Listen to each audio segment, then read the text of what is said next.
Hello, everyone. This is lecture 17 of PTRE 475575.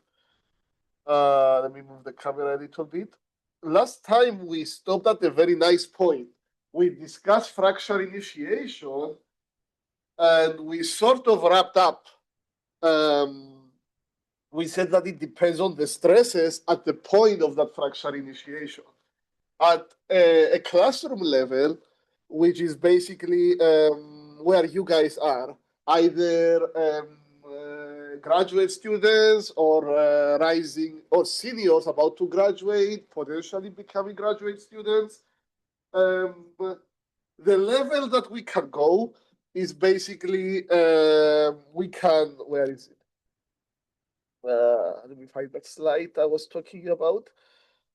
We can ignore the presence of the wellbore and say, imagine that a fracture initiates on the rock, like without the wellbore. Many people model it right like that. It's like a fracture initiates at a pre-given point on the that you determine on the rock.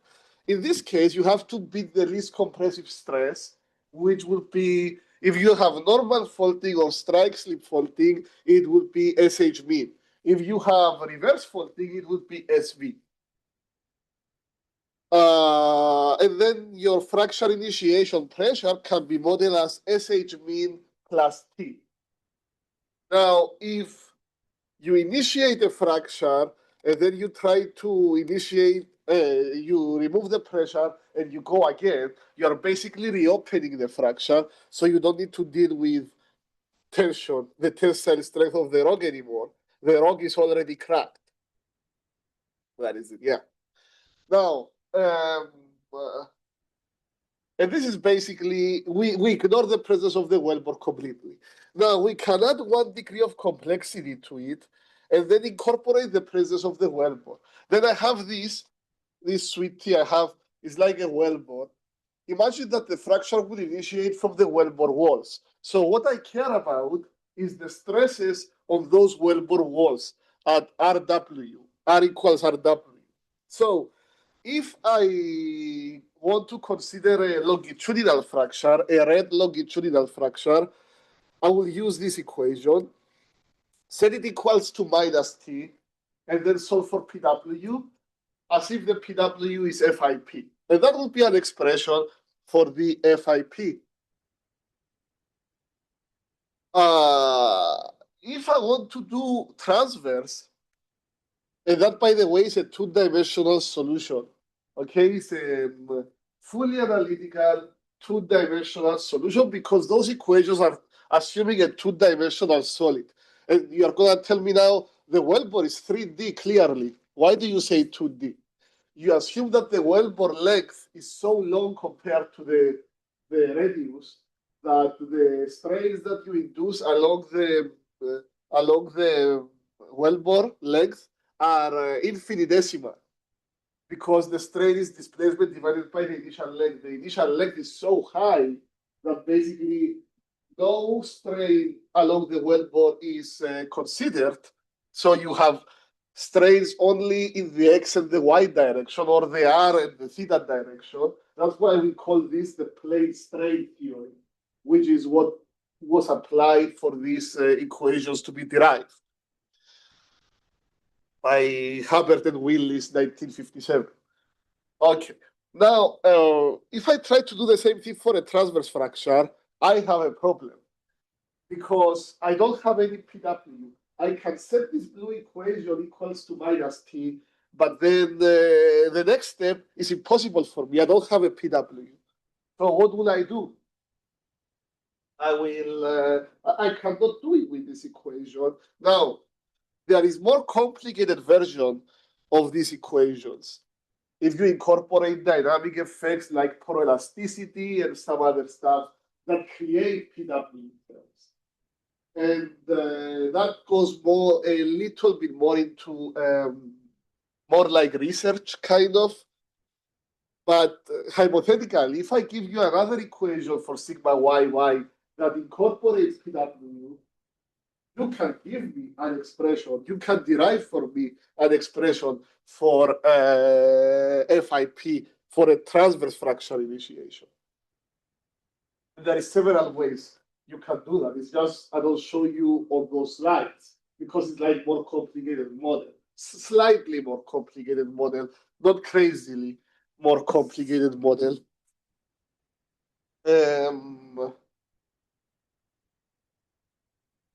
What else? What I want you to I forgot what I was going to say about that. Oh yeah, back in the day when Hammett and Willis paper came out in 1957, people who are drilling horizontal, vertical wells, and they were fracturing them. They wanted a gigantic longitudinal fracture on each side. That was the goal, and that's what they did. Um, these days, we do horizontals and we want transverse fractures. So this weakness in those equations was not as much manifested in 1957. It became a problem in the like 2000s, like or maybe 2000s, 2010s. By the time I was doing a PhD, that was quite already being sort of well established. If you know Lynn Wires, Dr. Lynn Wires, the former vice president of Liberty Oilfield Services, he wrote an excellent PhD thesis for hydraulic fracturing hydraulic fracture initiations in 1995 from Delft, and he has a whole appendix on those stuff. And his thesis was probably the best one I ever seen on this topic. Which should say a lot. I spent a lot of time worrying about hydraulic fracture initiations. He has experiments, he has done analytical, he has done numerical, and all that in 1995. But yeah, what I'm trying to say here is that these equations can become much more complicated and more accurate for different variations of rock models. Right now, I just want you to know those. Okay, now that's about fracture initiation. But what happens when you have fracture propagation? The modeling becomes much more complex because now you have a crack and you want to see if the crack propagates. 1 second.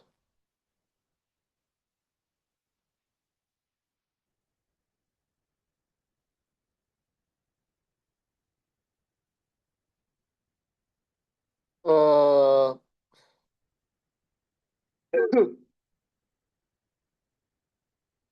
um,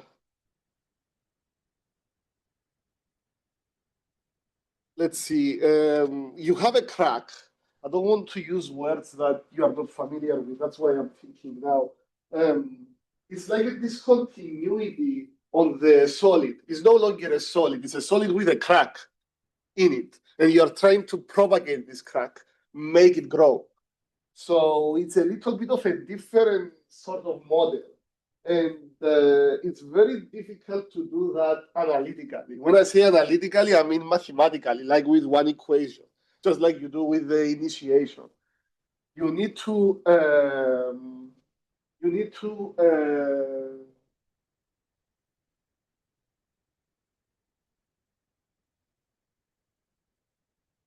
you need to uh, do it numerically, which is like solving a lot of equations at the same time, and you are gonna use stuff that you learn in numerical methods like Gauss elimination. You are basically gonna have matrices. In this class, I don't want to get too much into this stuff because I know students are they really don't like it when they see a lot of math, and there is no point in confusing people and then losing them. So I try to keep it at an analytical level as much as I can. And then I have a little bit, very tiny bit on numerical, and sometimes I don't even include that when I teach this class. It really depends, but it becomes a much different problem. Now, if we go back in the 60s,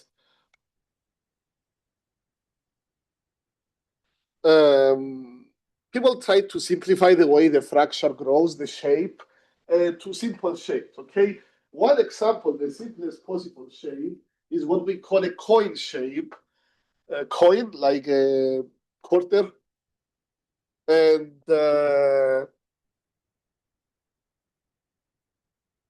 and is also planar. It's called radial fracture geometry, planar fracture geometry, coin shape geometry. It has a lot of names. But the thing about that fracture, that shape, is that it just has a radius and a width, nothing else. It doesn't have height and length because the height is equal to the length all around. It's like a coin shape. Imagine in my hand, I don't think you can see me, with like a circle around it. Um,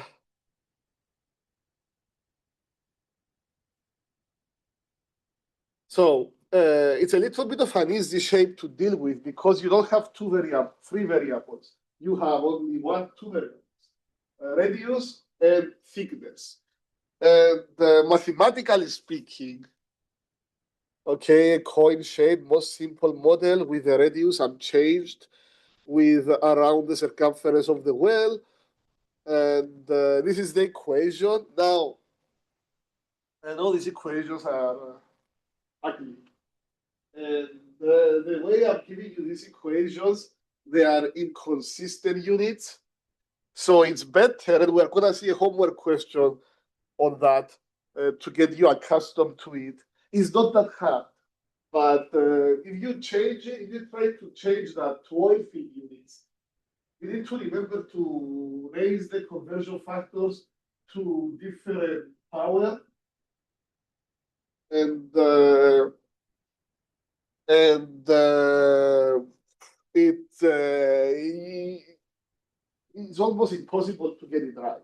So it's better. Initially, when I was first teaching this class in spring of 2023, I tried to do it for the students. And then I made mistakes, and then there were other mistakes, and I was like, let's go back to a version that doesn't have any conversion factor. It's better if I give you the rate in, say, barrels per minute.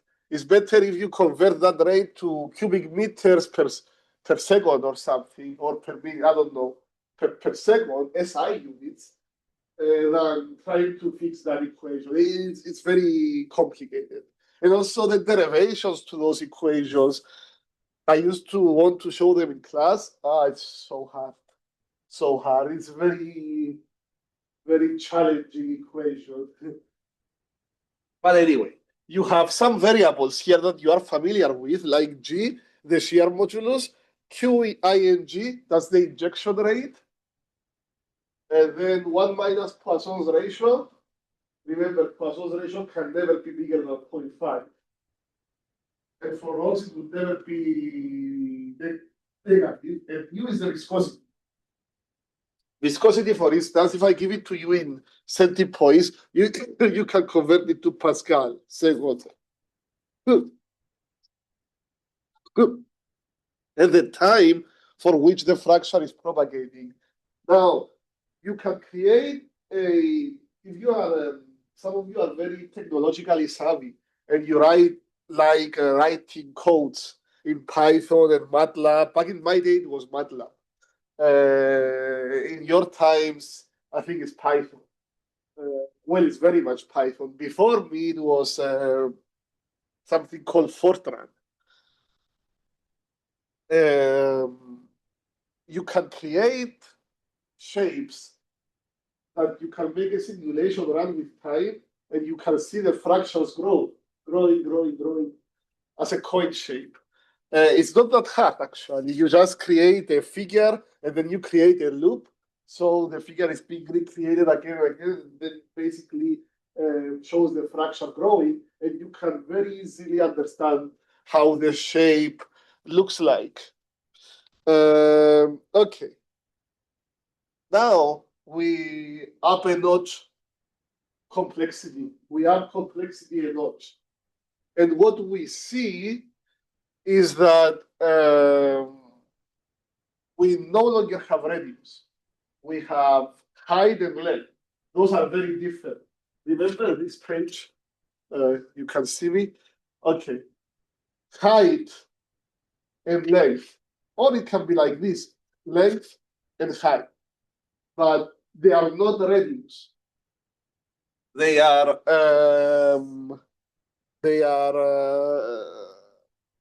changing. So it's a 3D model. It's a purely 3D model. It has width, radius, height and length. But the way it is, if you want to model it analytically, not with numerical methods that I mentioned earlier, which is computational. By the way, if you write that code that I told you, it's not going to be a numerical. It will be an analytical code because it's using an analytical model. But if you want to write a long computational model for hydraulic fracture propagation, I mean, it's going to take you 2 years and you will make a PhD out of it, if not more. Eventually, if it's good, somebody will buy it, or you can go off and make your own company. But yeah, you have the height and the length and the width. Now, if you had a computational model like I just mentioned, it will be fully numerical. So it will solve for the width, the height, and the length separately, and then put it together to make the fracture geometry.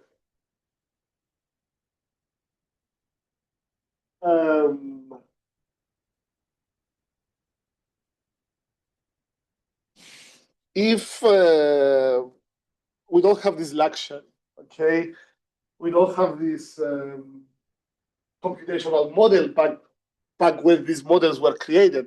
So they compromised and they created what we call a pseudo 3D model. Pseudo comes from the Greek word pseudes, means fake. Psema means lie. So it's a fake 3D model.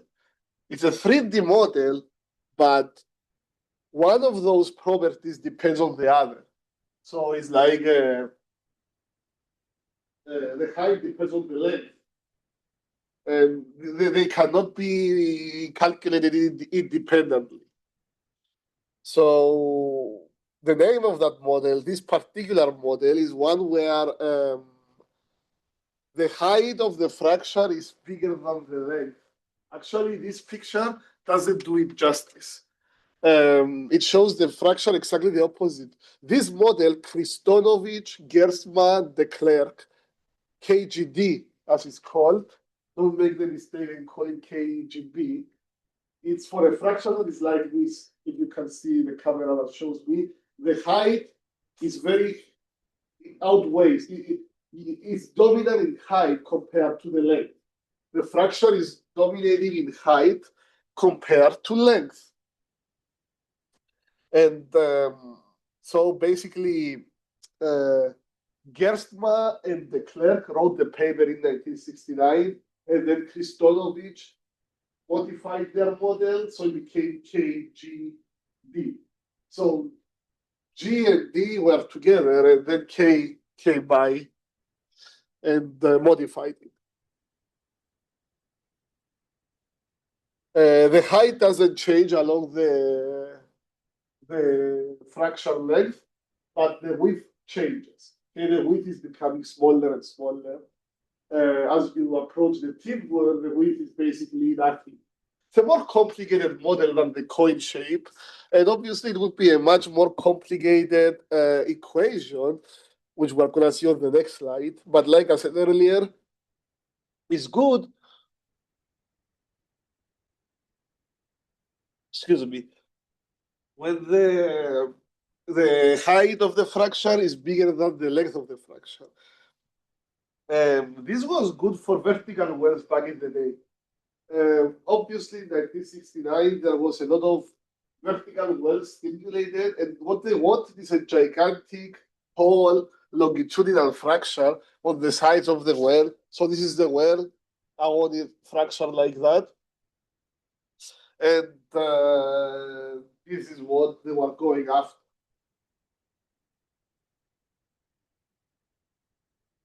Uh,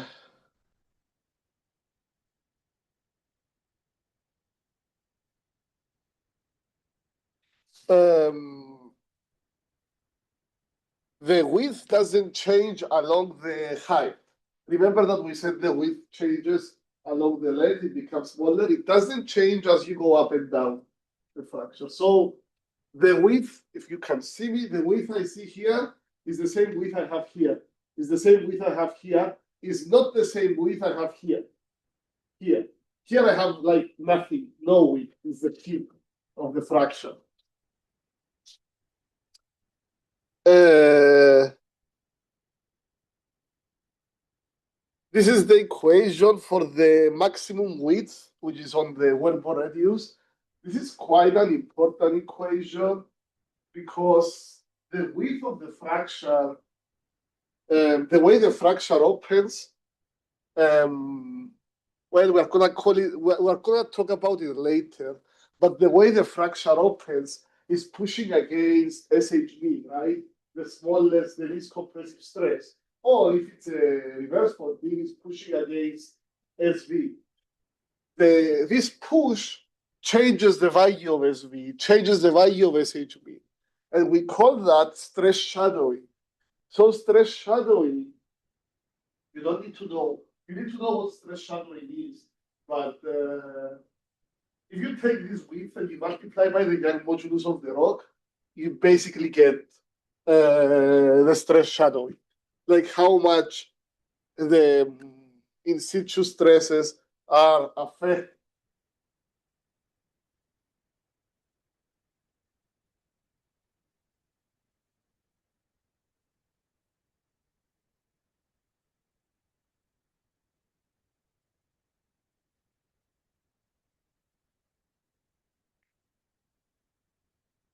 One second. Okay, this is again a complicated equation. By the way, I don't expect you to memorize those equations. If we are gonna see it in an exam or a homework I'm not gonna give you, but homework is like you can see the slides. But in the exam, for sure, I don't expect you to remember those equations. I myself don't remember them, and I use them every day. I don't use them every day, but yeah, I mean, they are fairly known equations. Now, L is sometimes denoted as XF, and is given by this equation. I'm telling you that it's sometimes denoted as XF because you will find it in other publications, and some of you are doing selective hydraulic fracture related topics. So I expect that you will be reading a lot of papers, and XF is very common. And HF, fracture height, fracture length. It assumes that X is the direction that the fracture is growing in. Okay. Now there is this thing which is kind of important when you have a fracture growth. It's called net pressure of a fracture. That's the pressure of the fluid inside the fracture minus the stress at which we are opening against, which is in normal faulting and strike slip faulting is SHV. In reverse faulting is SV. This is how the fracture goes.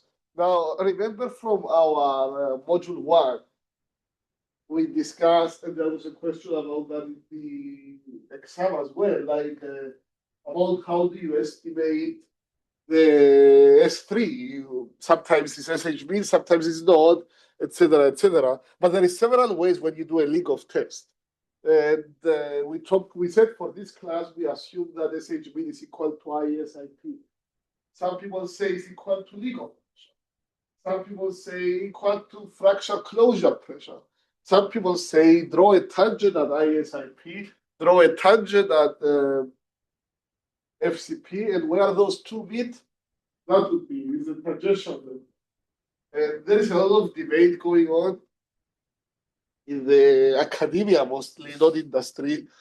But portions of the industry, and basically what when they analyze diagnostic fracture rejection tests. And basically the idea is that if you use some of those methods, like the tangential method, it's going to give you a very small S3. So when you have the p-net and you reverse the equation to calculate p-frac, it's going to give you a very high p-frac for a given p-net. And those are unnatural values. That's why people are skeptical with which method that they are going to use to approximate S3. For the class purposes, of course, for the chapter of this class, we are staying out of it, of those debates. I told you to use ISIP, which is good enough for what we're going to use it for. Now, this is how you can calculate analytically p-net at the entrance of the fraction, okay? And then you are going to see how it changes with time for this model, this KGD model. The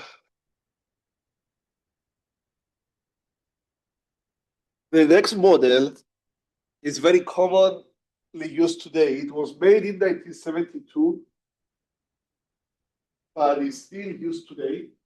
And the reason that it's used today is that it was made for vertical wells, but it's very applicable to horizontal wells with transverse fractures. Because nowadays we want to drill wells with transverse fractures, so we want to make the fractures more long than tall. We don't really care how tall they become. We care, but we are focused more on the length side of things. So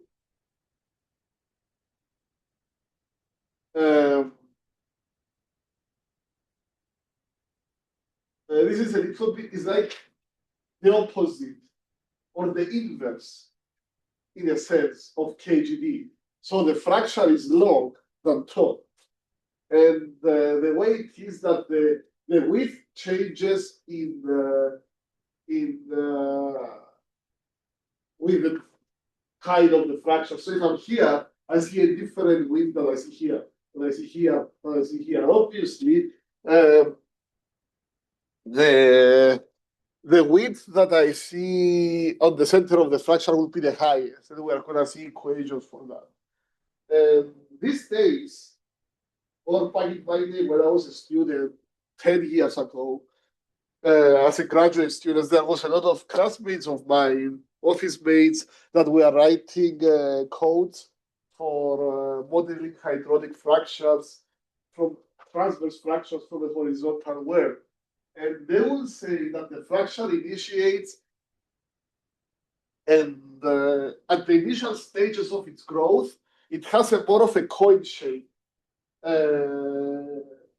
geometry. And as it grows, it eventually becomes more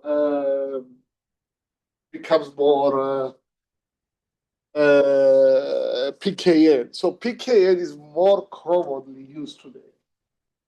If you read papers, PKN is very common, commonly used. And Perkins, Kern, Nordgren. And the paper is Nordgren et al. 1972. One time I sent a message to Nordgren, who must be an old person, and he actually responded. I wanted to see his paper. I didn't have access to. I was out of school. I didn't have access to his to Juan Pedro, and I wanted to see the paper, and he sent it to me. So he was alive and kicking, say, 5 years ago. I hope he's still doing good, of course. Fracture width varies from 0 at the top and bottom apexes to a maximum value at the middle of the fracture height, applicable when length is bigger than height, we know that, It yields lower total fracture volumes than KGD. It has to do with the shape for the same length. We're going to see a little bit about that later. And the width, the maximum width can be, which changes with time, of course, but it's always on the center of the fracture. It's calculated by this equation. Again, for consistent SI units.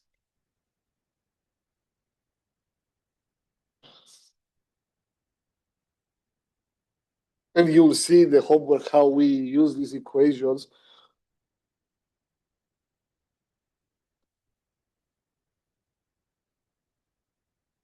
L is given by this equation,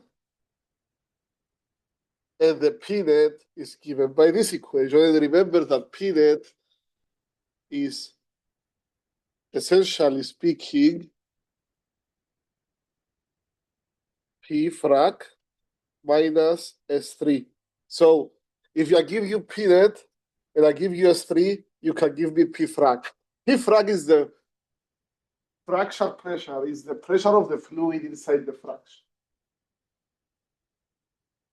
That's the source of a lot of debates that we mentioned earlier.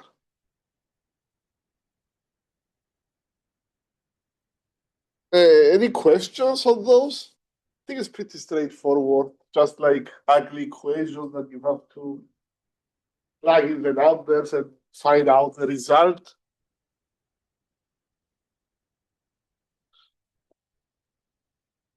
The total fracture wing volume is pi over 5, the maximum width times h times L. The pi over 5 has to do with the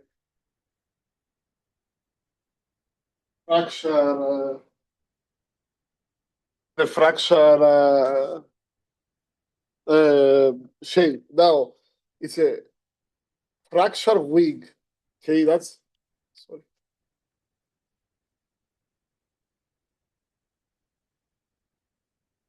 I wrote anyway. Now for pi wing,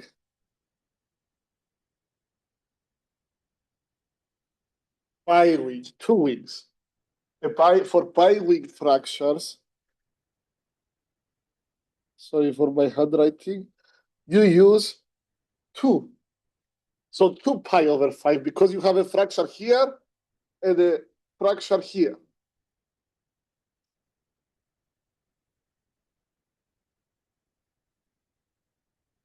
Okay, now that I drew with not the actual pen, disregard, and then go back. Okay. That's how you find the volume of the fracture. This V frac is very important, because ultimately, if you add it all together, all the fractures added together, the volumes of every fracture generated added together, creates what we call something that we learn later. Is called SRV, stimulated reservoir volume. You want the SRV to be the highest possible. Okay. Now, afterwards, create fractions. Okay, and they have a total volume of SRV. Then you're gonna try to fill those fractures with propant. You are not gonna be able to fill the entire SRV with propant. You will have less than that. So you are gonna have something called the effective prompt volume. I think it's EPV that I have seen being used. I'm not certain about that, but ultimately, the effective prompt volume is the fracture volume that you actually have propant in it. So it's a fracture working the way that you want it to work, or you wanted it to work initially. The remainder volume is like inefficiency of and there is several people working on projects related to propant placement and so on and so forth. That, yeah.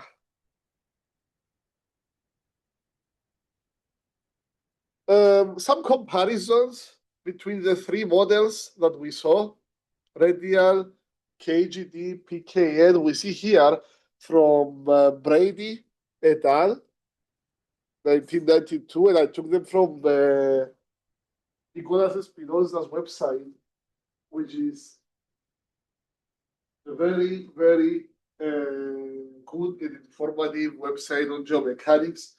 Nicolas Espinosa is a full professor of petroleum engineering at the University of Texas, and he's teaching geomechanics there, and then I forget what other classes. And yeah, he's very, very mathematically, he's very, very smart.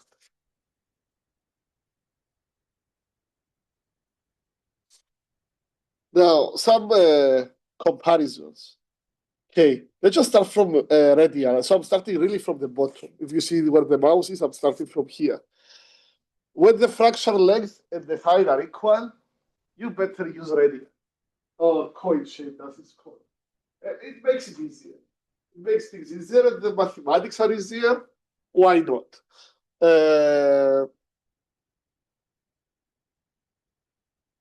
The pressure required to extend the fracture decreases with time, and as the fracture is growing, basically. And obviously, the fracture height is not fixed; it's growing along with the length, uh, along with the what am I saying? Along with along with the length. Then you have KGD and PKN, where the height is fixed, but the length changes. Again, the pressure needed to extend the fracture on the vertical of these lots is also known as something that you will see later on. We call it, or you have seen before, fracture propagation pressure. It's basically what you see there and there and there is basically what we have, excuse me, is what we have here. Same thing. And obviously it gets less and less as we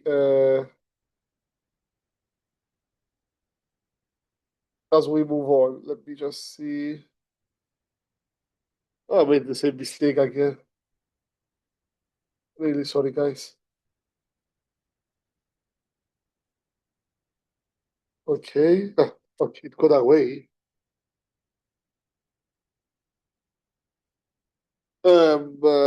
Forget about those yet. KGD is better. It's a rectangular cross section with it depends on length. That's what that little symbol there is.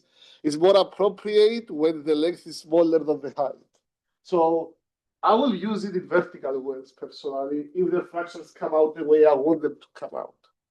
Like frag and pag operations that we discussed in the last module, and so on and so forth. The PKN is elliptical cross section. Width and height, width depends on the height, so it changes as you go up and down. And the width is generally smaller than KGD for the same length, and the length is bigger from KGD at the same width. It is more appropriate when the fracture length is overpowering the height. So you are more of a horizontal well transverse fracture situation.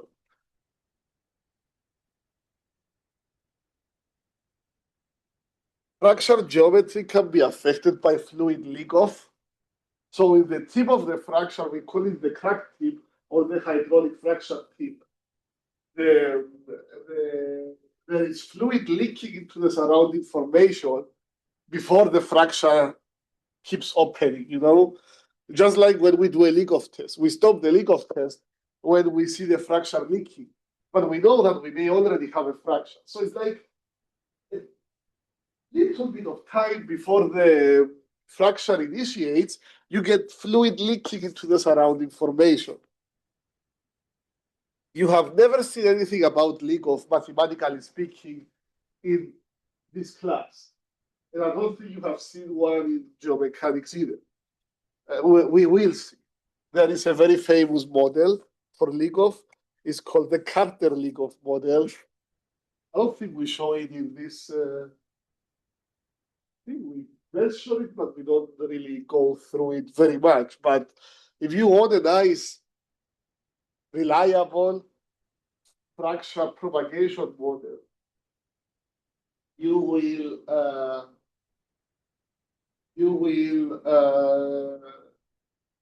have to incorporate those complexities, because I guarantee you, fracture leakoff affects the way the fluid leakoff affects the way the fracture grows. Fracture geometry can impact fluid flow through them into the well, which is your final goal. You want to use those prop fractures that have proper nicely placed in them, and you want them to facilitate fluid flow the other way into the well, from the rock into the well, from the impermeable rock, almost impermeable rock, into the well.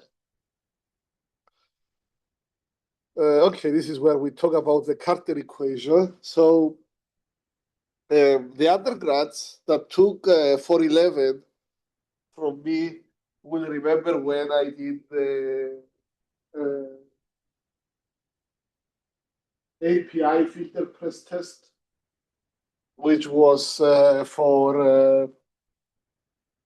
I showed some equations to describe the relationship, and I said if you plot volume versus square root of time, you will get basically a straight line, and it's gonna have a y-intercept, and then it's gonna be going straight up.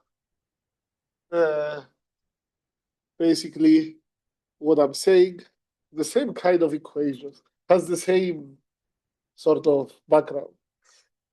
VL square root of time. This intercept here is gonna be AL times SP. And the slope is gonna be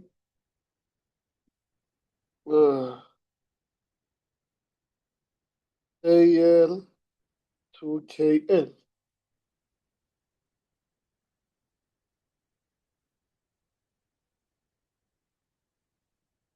AL to KL.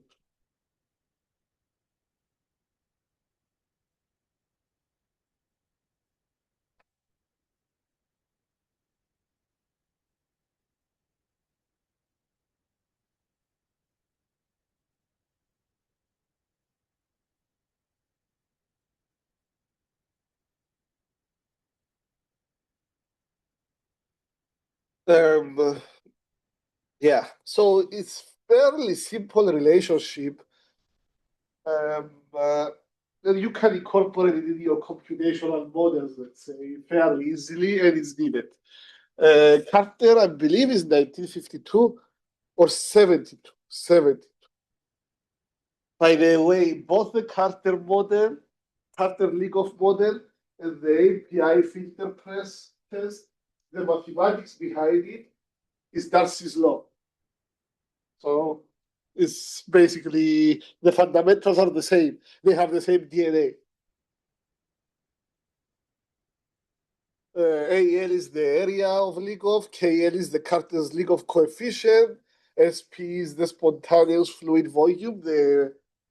When the fluid spurts out of the initially before like some sort of a pseudo vacuum is created on the crack tip. It's obviously smaller, the spontaneous spark loss, than the fluid than during drilling, because in drilling you have the whole well, but you don't need to know that necessarily. It's good to know that, to have an idea of what happens in the real world.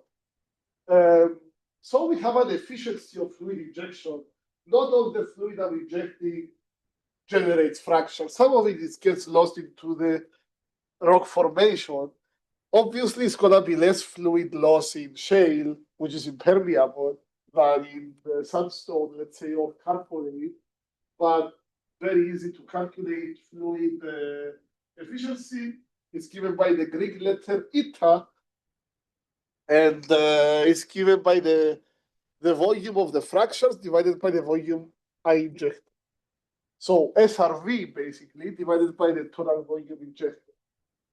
Not effective growth volume, SRV, because the fluid creates the fracture, and then you are trying to feed in the propan, which is solid. It's like particles, like rocks. Nice, well-rounded rocks that particles that are, if they fit next to each other nicely, the way you want it, it's going to give a nice permeability inside the fracture. So ultimately, you can take your computational code and replace the permeability in those fractures for the effective prop volume to the permeability of the propan, and then you can estimate how much production you are going to be making. Okay, where was I? Yeah, volume of the fluid filling the open fracture and the total volume injected.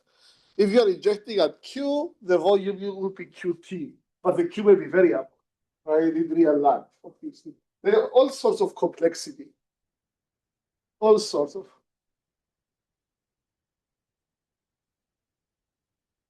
Um,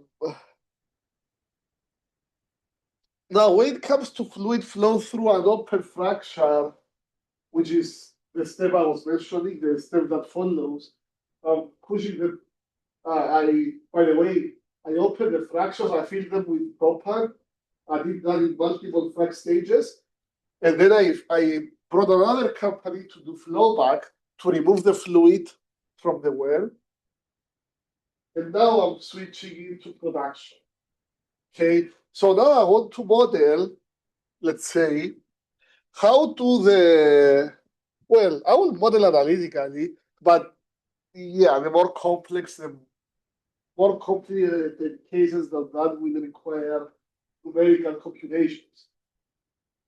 But the fluid flow through a very long fracture, it's a very common problem in transport phenomena. Like if you ever take fluid dynamics course or a transport phenomena course or a I don't know, a fluid mechanics course, you will do this problem. You are going to do something called lubrication theory. And the idea is that you have sort of a conduit that has, okay, it's very narrow walls. And fluid flows through those narrow walls. Okay. And the thing is that you can approximate the model by two straight walls. Because the distance between the two walls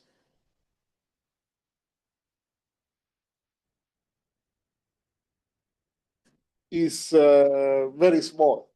It's called the lubrication theory compared to the leg. Same thing with the fracture. I assume that the width of the fracture is so small that the lubrication theory applies. And then I don't know if you guys are using the same book that I used my time for fluid mechanics, not petroleum fluid mechanics, which is a different class. But it was transport phenomena. We are using BSL, Bear Stewart Lightwood. And it's a book that was written in 1960 from by three professors in the University of Wisconsin. And then there was another second edition in 2002, which is the one I was using in my class. That book is blue and yellow, and the original one was red. It's considered the finest book in engineering, like the finest book written in engineering.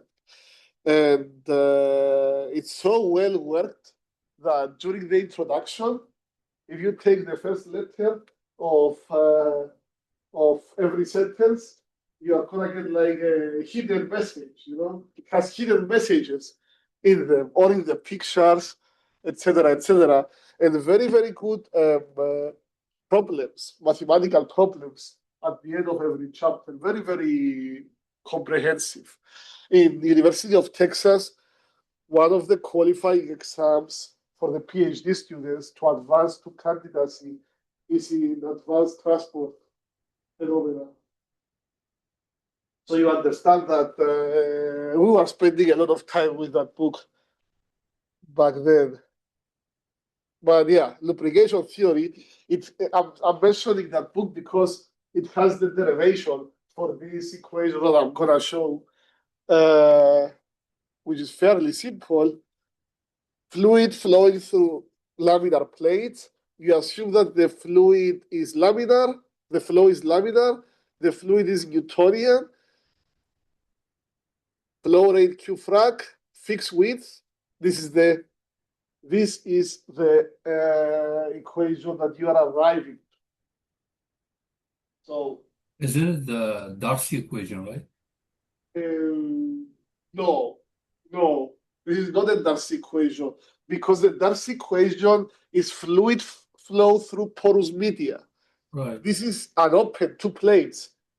Between the two plates, you don't have any porosity. Porosity is 100. It's completely open. And I know that you do have the proper, but this is how it is. It's a very valid point that you are making. It's a very valid point. And I understand that it's very similar to the Darcy, the way it looks like. But yeah, I mean, it's an approximation, so it doesn't treat the proton as a porous medium, which very rightly, as you said it, as you expected, it really is. But this equation, the most important thing, one thing I want to draw your attention to is that Q frac. This is not the injection. This is not Q injection. Okay.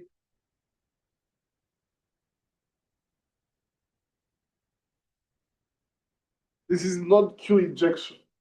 It's not what you're injecting. It's the flow that you're getting the other way. It goes the other way. We are producing from the fractions now. So don't confuse with that. And then the other thing is that if this stays constant, I have something called this.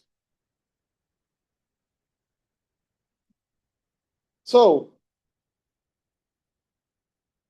it's that's an important relationship that I want to draw your attention to. Because somebody may ask you one day, hi, I have this technology to improve hydraulic fracture propagation, and it's propagated in a way that the width doubles than what you are doing before. So, and he's going to ask you, I had a width of 2, and now it's a width of 4. What do you think is going to happen to Q frac if I double the width? If I have a technology that will let me create fractions that are actually twice the width than what they were before. What do you think? How will this affect Q frac, the flow that I'm getting out of those fractures? It will be less, I guess. Less? So if this is double, 2, what is 2 to the power of 3? It's 8.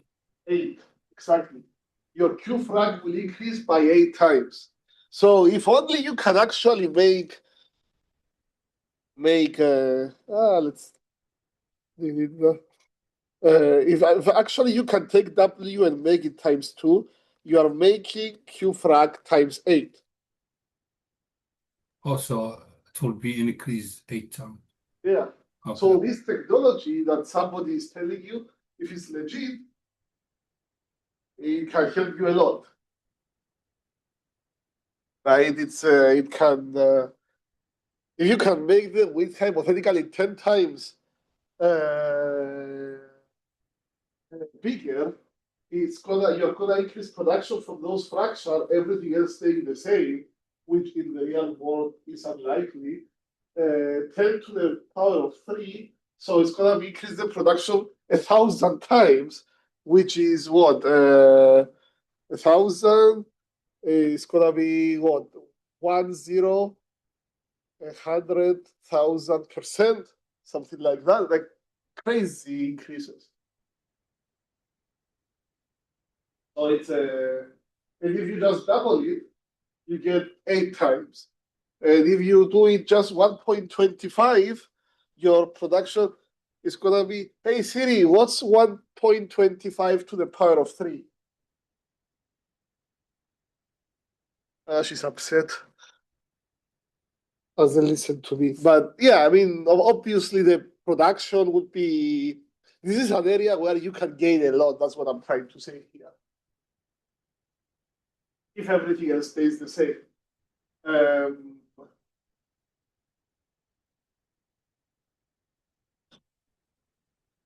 And yeah, it's the fluid flow between two parallel plates.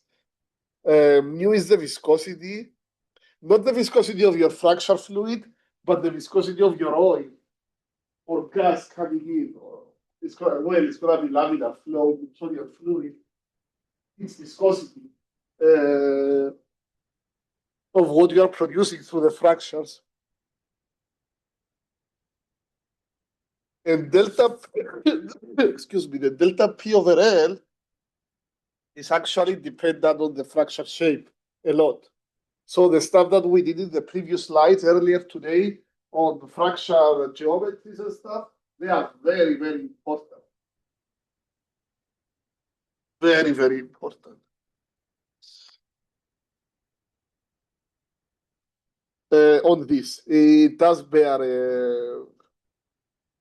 oops, sorry. It does bear dependency.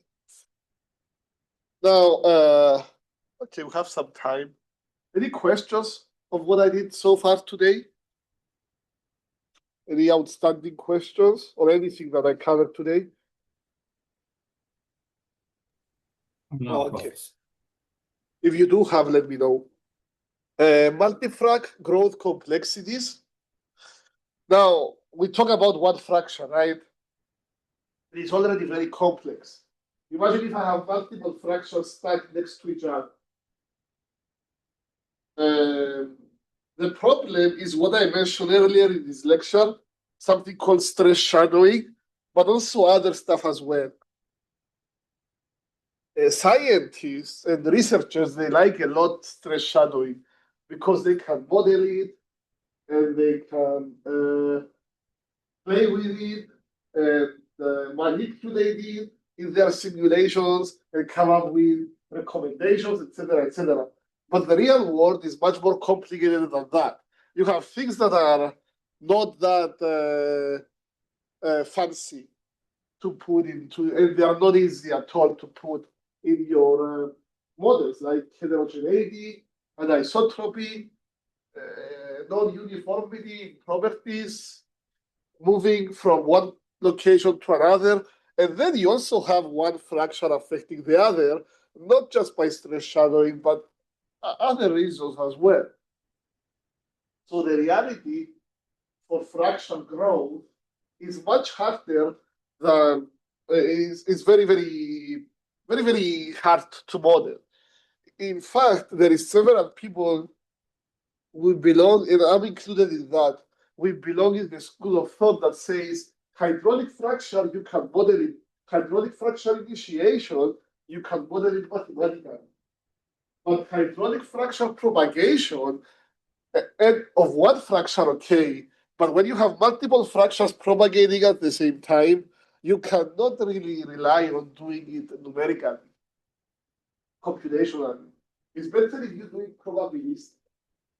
And I believe your TA is going to have a chapter on his PhD dissertation on those stuff when he graduates, probabilistic predictive modeling of multiple fracture growth. And the reason being is that it's not a problem that you can throw math. The more math I throw, the better the answer gets. It has some stuff like, okay, if I try to pump three fractures at the same time, and one of them initiates a few seconds earlier, when the second and third fractures initiate, the first one has already initiated and grown a little. So the system, the stress field is not as the others are encountering. Those complexities are not easy to put into the model. So it's not something that we can sit down and throw math, make it more complex, and I'm getting closer to the truth. Now, for a single fracture, it's different. Or like maybe two next to each other that you manage to initiate. I mean, both me when I was young and your TA now, I've done a lot of experiments on transparent material. We initiated fractures with colored fluid so we can see them. I don't know about him. I need to ask him. But I don't think I ever saw two fractures initiating at the same time. Very rare. If it did, it's very rare. And then every experiment ends with one fracture taking the whole fluid. That's how nature is. The rock is going to do what the rock is going to do. Now, people are aware of those complexities and they attempt to model them. It's not really, it has diverse results, let's put it this way. So in this case, I want to talk about interference between simultaneously growing hydraulic fractures within the same frac stage. So I'm stimulating a frac stage. Well, let me show you how it looks like. That's my well, divided in stages. Stage 1, stage 2, stage 3, stage 4, stage 5. And then you get this, and then this. Now, most of the models, at least the old school ones, and the current ones, they all assume that those fractures initiate, every stage they initiate at the same time. This is certainly not true. There are some adjustments that can be made, but anyway, either way, the fractures affect each other. And this is what I'm talking about in this slide, one stage. Let's see. The opening of a tensile hydraulic fracture, the opening of tensile hydraulic fractures increases the stress in the direction of these fractures with most likely SHB. This is known as stress shadow. So if I go back, I will draw the well again. I will use a more logical color. And then I will draw only one stage. And then I will draw only three fractures on that stage. And let's assume, for the sake of simplicity, these fractures came out perfectly transverse. Okay, 1, 2, 3. Okay, perfect. As I planned. No tortuosity, that George Mitchell's dream. Anyway, the way those fractures are gonna propagate is like their width is basically, let me show the width. The width is along the parallel to the well. This is the width. This is the width. This is the width. Now, the way the fracture grows, it pushes in those arrows that I'm showing.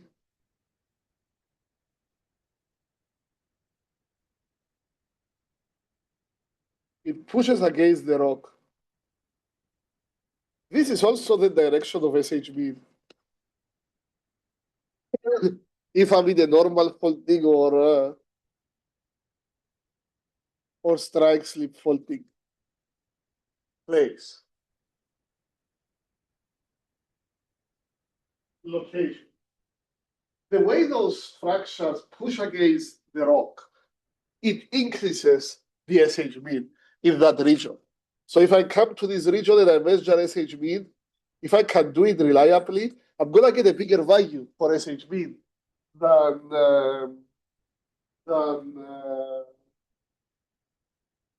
what I had before or what I have far away from them. And that's because of stress shadowing. If you talk to a modeler, not a model, a modeler, like a fractal modeler, he will tell you, ask him, how do you quantify stress shadow, sir? He's going to tell you, sir, we quantify stress shadowing as the increase of SH mean because of the growth of hydraulic fracture in the near fracture vicinity. And that's exactly. You measure how much SH mean increases, assuming that the fractures are hefty. Now, if the fracture was a little bit twisty, those arrows would be, it will look very irregular. And the stress shadowing would be irregular. And it's going to be very hard to model. But that's the real word for you. It reduces horizontal anisotropy. Remember that SH max is bigger than SHB. If you increase SHB, you get it closer and closer to SH max. If you get SH mean close to SH max, what will happen is that the fracture will have a hard time to go straight. It will start swarming.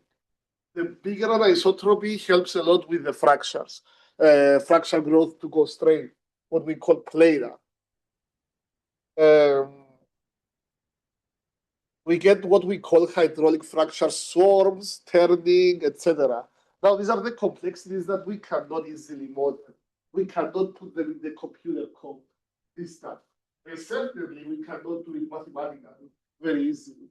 Mathematically, it's impossible. Computer-wise, we can, but there would be some degree of simplicity involved, inevitably. Anyway,